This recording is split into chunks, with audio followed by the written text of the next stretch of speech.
Hello guys and welcome back to best car pics. കുറച്ചു കാലമായി നമ്മുടെ മഹീന്ദ്ര പഴയ TUV 300 ഫേസ് ലിഫ്റ്റ് ആ പേരിൽ വിളിക്കേണ്ടതിന് പകരം ബൊലേറോ നിയോ എന്ന് പറഞ്ഞ പേരിൽ വിളിച്ച് അത്യാവശ്യം നന്നായിട്ട് സെയിൽ ഉണ്ടാക്കിക്കൊണ്ടിരിക്കുന്നു. TUV എന്ന് പറഞ്ഞ പേരിൽ അവർ വിളിച്ചുകൊണ്ടിരുന്ന സമയത്ത് ഇതിന് അധികം സെയിലൊന്നും ഇല്ലായിരുന്നു, വളരെ നോർമൽ ആയിട്ടുള്ളൊരു വണ്ടിയായിരുന്നു. പക്ഷേ പേര് മാറ്റി കഴിഞ്ഞത് മഹീന്ദ്ര നല്ല രീതിയിൽ തന്നെ പോസിറ്റീവായിട്ട് ഫേവർ ചെയ്തിട്ടുണ്ട്. കാരണം പണ്ട് ഏകദേശം ഒരു 1000-നടുത്ത് 2000-നടുത്തൊക്കെ മാക്സിമം സെയിൽ കിട്ടിക്കൊണ്ടിരുന്ന വണ്ടിയാണ്. അതിപ്പം കമ്പൈൻഡ് ആയിട്ട്, അതായത് ബൊലേറോ നിയോയും അതുപോലെ നമ്മുടെ പഴയ ബൊലേറോയും രണ്ടും കൂടെ ഏകദേശം ഒരു 7000-8000 ആ റേഞ്ചിനടുത്താണ് മിക്ക മാസങ്ങളിലും സെയിൽ വരുന്നത്. ഏതായാലും ഇപ്പോൾ നമ്മുടെ എക്സിസ്റ്റിംഗ് ബൊലേറോ നിയോയുടെയും ബൊലേറോയുടെയും രണ്ടിൻ്റെ അപ്ഡേറ്റ് വരുന്നുണ്ട്. ബൊലേറോ ഫേസ് ലിഫ്റ്റിൻ്റെ വീഡിയോ ഞാൻ വേണമെങ്കിൽ ചെയ്യാം, അതിൻ്റെ ഒരു സ്പെഷ്യൽ എഡിഷൻ പോലെയാണ് വരുന്നത്. പക്ഷേ ഇതെന്തായാലും ഒരു ഫേസ് ലിഫ്റ്റ് പോലെ തന്നെയാണ് അവർ ഉദ്ദേശിക്കുന്നത്. അതായത് നമ്മുടെ ബൊലേറോ നിയോയുടെ ഒരു ഫേസ് ലിഫ്റ്റാണ് ഇനി വരാൻ പോകുന്നത് എന്ന് പറയാം. അതും അധികം വൈകാതെ തന്നെ ആയിരിക്കും വരുന്നത്. എന്തായാലും ഡിസൈൻ വൈസ് അത് നോക്കുകയാണെങ്കിൽ ഈ വണ്ടിയുടെ ഫ്രണ്ടിലായിരിക്കും ഏറ്റവും കൂടുതൽ വ്യത്യാസം വരാൻ പോകുന്നത്. അതിൽ തന്നെ മെയിനായിട്ടുള്ള വ്യത്യാസം വരുന്നത് ഇതിൻ്റെ ഗ്രില്ലിലാണ്. ഹെഡ്ലൈറ്റ്സിൻ്റെ യൂണിറ്റൊക്കെ ഏകദേശം സെയിം ആയിട്ട് തന്നെ കാണാം. പഴയ പോലെ തന്നെ ടോപ്പിലായിട്ടാണ് ഇതിന് DRLs വരുന്നത്. പിന്നെ നോർമൽ ഹെഡ് ലാംപ്സ് ആണ് വരുന്നത്. ഹാലജൻ ആണ് ഇതിനകത്ത് ഇപ്പോൾ വന്നുകൊണ്ടിരിക്കുന്നത്. ഇനിയിപ്പം അപ്ഡേറ്റിൽ അവർ LED ആക്കുമെന്ന് അറിയില്ല. പിന്നെ പഴയ ഫോഗ് ലാംപ്സിൻ്റെ പ്ലേസ്മെൻ്റ് ഒക്കെ അതുപോലെ തന്നെ ക്യാരി ഓവർ ചെയ്തിട്ടുണ്ട്. ഗ്രില്ലിൽ വന്നിരിക്കുന്ന ഒരു മെയിൻ വ്യത്യാസം, പണ്ട് ഇതിനകത്ത് ട്രപ്പസോയിഡൽ പാറ്റേണിലായിരുന്നു ഗ്രില്ലിന് ഇൻസേർട്സ് ഉണ്ടായിരുന്നത്. അതിപ്പോൾ മാറി ഹൊറിസോണ്ടൽ ടൈപ്പ് ഇൻസേർട്സ് ആയിട്ടുണ്ട്. നമ്മൾ ഈ ഹൊറിസോണ്ടൽ ടൈപ്പ് ഇൻസേർട്സ് അങ്ങനെ മഹീന്ദ്രയുടെ വാഹനങ്ങളിൽ പൊതുവേ കാണാത്തതാണ്. മിക്കവാറൊക്കെ വെർട്ടിക്കൽ സ്ലാക്സ് ഒക്കെ ആയിരിക്കും. പക്ഷേ എന്തായാലും ഇതിനകത്ത് കുറച്ച് വ്യത്യാസമുണ്ട്. ഇനിയിപ്പം ടെസ്റ്റിംഗ് വണ്ടി ആയതുകൊണ്ട് അവർ ക്യാമഫ്ലാജ് ചെയ്തിരിക്കുന്ന അങ്ങനെയാണോ എന്നറിയില്ല. ഏതായാലും ഇടയ്ക്ക് വെച്ച് കുറച്ച് സ്ലാക്കൊക്കെ എന്തായാലും വരും. അതായത് ഒരു 2-3 വരെ സ്ട്രൈറ്റ് ആയിട്ട് ഉറപ്പായിട്ടും ഉണ്ടാവും. ഇതാണ് ഫ്രണ്ട് ഡിസൈനെ പറ്റി പറയാൻ പറ്റുന്നത്. സൈഡ് ഡിസൈനിൽ ഒരു മാറ്റമില്ല, സെയിം എന്താണ് നേരത്തെ ഉണ്ടായിരുന്നത് അത് തന്നെയാണ്. ഈവൻ അലോയ് വീൽസിൻ്റെ ഡിസൈനിലും അങ്ങനെ പ്രത്യേകിച്ച് വലിയ മാറ്റമൊന്നുമില്ല. 15-inch അലോയ് വീൽസ് ആണ് അവർ ഈ വണ്ടിയിൽ ഇപ്പോൾ കൊടുത്തുകൊണ്ടിരിക്കുന്നത്. അത് തന്നെയാണ് ഇതിനകത്ത് കൊടുക്കുന്നത്. പിന്നെ വണ്ടിക്ക് അത്യാവശ്യം നല്ല പ്രൊഫൈൽ കൂടിയ 215 സെക്ഷൻ ടയേഴ്സ് ആണ് വരുന്നത്. അതായത് 215 ആണ് ക്രോസ് സെക്ഷൻ വരുന്നത്. പിന്നെ 15-inch ആണെങ്കിലും പ്രൊഫൈൽ കൂടുതലായതുകൊണ്ട് തന്നെ ടയർ നമുക്ക് ഭയങ്കര അണ്ടർസൈസ്ഡ് ആയതുപോലും തോന്നുന്നില്ല. ഏതായാലും ഈ ടെസ്റ്റിംഗ് മോഡലിൻ്റെ ബാക്കിൽ അവർ പ്രത്യേകിച്ച് ഒരു വ്യത്യാസവും വരുത്തിയിട്ടില്ല. സെയിം വണ്ടി തന്നെയാണ്. ഈവൻ നമുക്ക് ബൊലേറോയുടെ ബാഡ്ജിങ്ങും പിന്നെ ബാക്കിലത്തെ ഡോർ ഹാൻഡിൽ, ടെയിൽ ലാംപ്സിൻ്റെ ഡിസൈൻ എല്ലാം എക്സാക്ട്ലി സെയിം ആയിട്ട് തന്നെയാണ് കാണാൻ പറ്റുന്നത്. വേണമെങ്കിൽ LED ടെയിൽ ലാംപ്സ് കൊടുത്ത് കുറച്ച് മോഡേൺ ആക്കാമായിരുന്നു, ടെയിൽ ലാംപ്സ് മാറ്റാമായിരുന്നു. പക്ഷേ അവരതുപോലും ചെയ്തിട്ടില്ല. നേരത്തെ ഉണ്ടായിരുന്നു അത് തന്നെ വെച്ച് ക്യാരി ഓവർ ചെയ്ത് കൊടുക്കുകയാണ്. ഇപ്പോൾ നിങ്ങൾ വിചാരിക്കുന്നുണ്ടാകും ഇത്രയൊക്കെ വ്യത്യാസങ്ങളുള്ള പിന്നെ എന്തിനാണ് ഇതിങ്ങനെ ഒരു വലിയ സംഭവമായിട്ട് ഇറക്കുന്നത്, ഫേസ് ലിഫ്റ്റായിട്ട് ഇറക്കണ്ടല്ലോ, ചെറിയൊരു അപ്ഡേറ്റ് ആയിട്ട് വല്ല ഇറക്കിയാൽ പോരായിരുന്നു എന്ന്. പക്ഷേ ഇതിൻ്റെ മെയിൻ ഹൈലൈറ്റ് വരാൻ പോകുന്ന ഈ വാഹനത്തിൻ്റെ ഇൻറ്റീരിയേഴ്സിലാണ്. ഇതിപ്പം നിലവിൽ എക്സ്റ്റീരിയറിൽ അവർ പ്രത്യേകിച്ച് വലിയ വ്യത്യാസങ്ങളൊന്നും കൊടുക്കുന്നില്ല എങ്കിൽ പോലും ഇൻറ്റീരിയറിൽ ഒരു മേജർ ഓവർഹോളാണ് ഈ വാഹനത്തിൽ വരാൻ പോകുന്നത് എന്നാണ് പറയുന്നത്.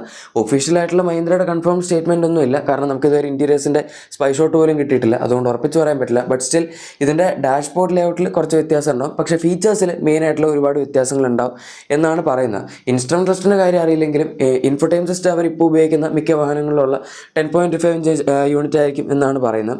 പിന്നെ wireless charging pad, auto climate control, AC, പിന്നെ നമ്മുടെ പുഷ് ബട്ടൺ സ്റ്റാർട്ട്, അങ്ങനെ കുറേ സാധനങ്ങൾ. അതായത് ഫീച്ചേഴ്സിൻ്റെ കാര്യത്തിൽ ഒരു കോംപ്രമൈസും ഇല്ലാതെ തന്നെ അത്യാവശ്യം മോഡേൺ ഡേ ടെക്നോളജീസ് എല്ലാം തന്നെ ഈ വാഹനത്തിലേക്ക് ഇൻറ്റഗ്രേറ്റ് ചെയ്യും എന്നുള്ളതാണ് ഇപ്പോൾ നമുക്കറിയാൻ സാധിച്ചിരിക്കുന്നത്. സ്റ്റിയറിംഗ് വീലും ചിലപ്പോൾ മാറുമായിരിക്കും.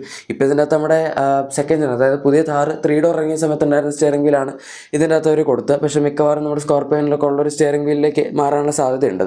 ഇൻഫോടൈം സിസ്റ്റം ഇനി വണ്ടിയിൽ ഇപ്പോൾ ഭയങ്കര ഡേറ്റഡ് ആണ്. അതൊക്കെ മാറ്റാനുള്ള സമയമായി. ഈ ഇൻഫോടൈം സിസ്റ്റം സാധനങ്ങളൊക്കെ മാറുമ്പോഴേക്കും തന്നെ ഈ വണ്ടിയുടെ സെൻറ്റർ കൺസോളിലൊരു റീഡിസൈൻ വേണ്ടി വരും. കാരണം അത് പുതിയ 10.25 ഇഞ്ച് യൂണിറ്റ് ഉൾക്കൊള്ളണമല്ലോ. അപ്പോൾ അതിനനുസരിച്ചുള്ള വ്യത്യാസം വരും. അത് മാറ്റുമ്പം അവർക്ക് AC യൂണിറ്റ്സിൻ്റെ ഡിസൈൻ മാറ്റേണ്ടി വരും. പിന്നെ ഓൾറെഡി ഇതിൻ്റെ AC യൂണിറ്റ്സിൻ്റെ ഡിസൈൻ ഇത്തിരി ഡേറ്റഡ് ആണ്. മൊത്തത്തിൽ ഈ വണ്ടിയുടെ ഇൻറ്റീരിയർ നോക്കുകയാണെങ്കിലും കുറച്ചധികം ഡേറ്റഡ് ആണ്. ഇപ്പോൾ 3-4 വർഷമായി ഇത് ഇറങ്ങിയിട്ട്. അതിൻ്റെ ഒരു പ്രശ്നമായിരിക്കും. പക്ഷേ സ്റ്റിൽ ഈ വണ്ടിയുടെ സെയിൽ നമ്മൾ നേരത്തെ പറഞ്ഞ പോലെ അങ്ങനെ കാര്യമായിട്ടുള്ള രീതിയിലൊന്നും ബാധിച്ചിട്ടില്ല.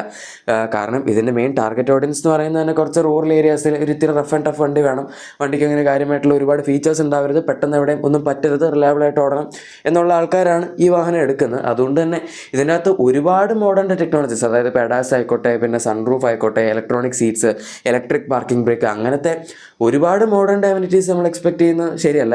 പക്ഷേ എന്നാലും നേരത്തെ പറഞ്ഞ പോലത്തെ കുറച്ച് ബേസിക് ആയിട്ടുള്ള ഇപ്പോഴത്തെ നമുക്ക് വാഹനങ്ങളിലൊക്കെ പ്രതീക്ഷിക്കാൻ പറ്റുന്ന ഫീച്ചേഴ്സ് ഇതിനകത്ത് എന്തായാലും അവർ കൊടുക്കാതിരിക്കില്ല. കാരണം മഹീന്ദ്രയുടെ ഇപ്പോഴത്തെ ഫേസ് ലിഫ്റ്റ് വാഹനങ്ങളെല്ലാം അവർ നല്ല ഇമ്പ്രൂവ്മെൻറ്റോടുകൂടി തന്നെയാണ് ഇറക്കുന്നത്. ഒരു കാര്യത്തിൽ എന്തായാലും ഒരു വ്യത്യാസം ഉണ്ടാവില്ല. അതാണ് ഈ വാഹനത്തിൻ്റെ എഞ്ചിൻ. നമുക്ക് ഇതിൻ്റെ അകത്ത് ഇപ്പോൾ നിലവിൽ ഒരൊറ്റ എഞ്ചിൻ മാത്രമേ കിട്ടുന്നുള്ളൂ. പണ്ട് ഒറ്റ എഞ്ചിൻ മാത്രമേ ഉണ്ടായിരുന്നുള്ളൂ. ഡീസലാണ് ഇതിൻ്റെ അകത്ത് ഉണ്ടായിരുന്നത്.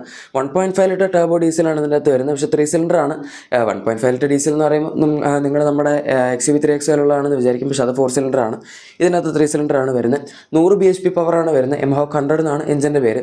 പിന്നെ നമുക്ക് ടോർക്ക് 260 എണ്ണം വരുന്നുണ്ട്. 5 സ്പീഡ് മാനുവൽ ട്രാൻസ്മിഷൻ സസ്പെഷനാണ് കിട്ടുന്നത്. പണ്ട് TUV300 ആയിരുന്ന സമയത്ത് അതിൻ്റെ അകത്ത് അവർ AMT ഓട്ടോമാറ്റിക് കൊടുക്കാറുണ്ടായിരുന്നു. പക്ഷേ ഈ വണ്ടിയിൽ എന്തായാലും കൊടുത്തിട്ടില്ല. മിക്കവാറും ഈ അപ്ഡേറ്റിലൂടെ അവർ AMT ഓട്ടോമാറ്റിക്കും കൂടെ തിരിച്ചു കൊണ്ടുവരുമായിരിക്കും. കാരണം ഈ വണ്ടി എടുക്കുന്നവർക്ക് കൺവീനിയൻസ് അല്ലെങ്കിൽ കംഫർട്ട് അത് കുറയ്ക്കണം എന്ന് നിർബന്ധമൊന്നുമില്ലല്ലോ. ഇപ്പോൾ ഏതായാലും നിലവിൽ നമുക്ക് 5 സ്പീഡ് മാനുവൽ മാത്രമേ വണ്ടി കിട്ടുന്നുള്ളൂ. ബൊലേറോ നിയോ ആക്കി ഇറക്കിയ സമയത്ത് അവർ AMT കൊടുത്തില്ല.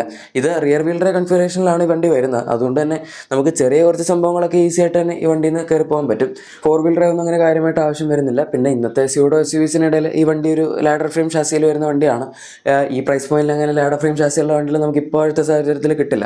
എല്ലാം front wheel drive monocoque SUVs തന്നെയാണ് വരുന്നത്. അതിൻ്റെ ഇടയിൽ സ്റ്റാൻഡ് ഔട്ട് ചെയ്ത് നിൽക്കുന്ന ഒരു ഇത്തിരി റഫ് ആൻഡ് ടഫ് ആയിട്ടുള്ള വാഹനമാണിത് എന്ന് തീർച്ചയായും പറയാം. പിന്നെ മറ്റുള്ള വാഹനങ്ങൾ വരുന്ന അത്രയും മോഡേൺ ടെക്നോളജീസ് ഒന്നും ഇല്ലാത്തതുകൊണ്ട് ഒരുപാട് കാലം ലാസ്റ്റ് ചെയ്യും എന്ന് നമുക്ക് പറയാം. അതിന് പുറമെ ഈ വണ്ടിയിൽ MLDയും വരുന്നുണ്ട്. ഏതായാലും എന്താണ് ഈ പുതിയ വണ്ടിയെ പറ്റിയുള്ള അല്ലെങ്കിൽ ഈ ഫേസ് ലിഫ്റ്റിനെ പറ്റിയുള്ള നിങ്ങളുടെ അഭിപ്രായം എന്ന് താഴെ കമൻസിൽ പറയാം. പിന്നെ നിങ്ങളുടെ എക്സിസ്റ്റിംഗ് വാഹനത്തിന് എന്തെങ്കിലും ചെറിയ ആക്സറീസോ ക്ലീനിങ് പ്രോഡക്ട്സ് ഒക്കെ വേണമെങ്കിൽ നമ്മുടെ ഡിസ്ക്രിപ്ഷൻ അല്ലെങ്കിൽ പ്രോഡക്റ്റ് ആയി ചെക്കൗട്ട് ചെയ്യുക. വീഡിയോ ഇഷ്ടപ്പെട്ടെങ്കിൽ ഉറപ്പായിട്ടും ലൈക്കും സബ്സ്ക്രൈബും ഷെയറും കൂടെ ചെയ്ത് നമ്മളെ സപ്പോർട്ട് ചെയ്യുക. Thank you for watching my video and good bye.